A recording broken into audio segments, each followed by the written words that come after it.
এখন সংসদের চতুর্থ অধিবেশনের প্রথম বক্তব্য রাখবেন মিস্টার হারুন। মাননীয় সদস্য, আপনার সময় 6 মিনিট। ধন্যবাদ মাননীয় স্পিকার। মাননীয় স্পিকার, আমাদের এই বাংলাদেশ প্রকৃতির অপরূপ সৌন্দর্য ভরা এক শান্তির ভূখণ্ড। বিশ্বের দীর্ঘতম সমুদ্র সৈকত, পৃথিবীর বৃহত্তম ম্যানগ্রোভ বন এবং হাজার বছরের সংস্কৃতি সহ এদেশের মাটিতে জন্ম নিয়েছেন বহু জ্ঞানী গুণী মানুষ, যা আমাদের দেশের গর্ব।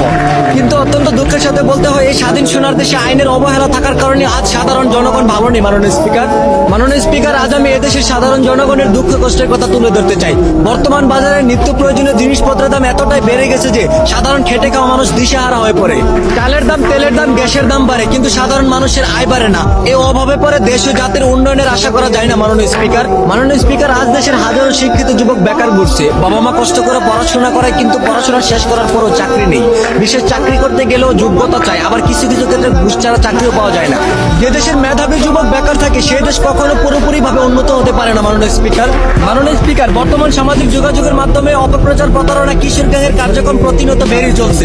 অল্প বয়সী ছেলেরা মাদক, সন্ত্রাস আর অপরাধের দিকে ঝুঁকে পড়ছে। পরিবার, সমাজ, প্রশাসন সবাইকে একসাথে মিলে কাজ করতে হবে, নইলে ভবিষ্যৎ প্রজন্ম ধ্বংস হয়ে যাবে। মাননীয় স্পিকার, স্কুল কলেজ এমনকি মাদ্রাসা যাওয়ার কোথাও মেয়েদের রক্ষা নেই। ধর্ষণ, অবিচার, অলিপ্তন প্রতিনিয়ত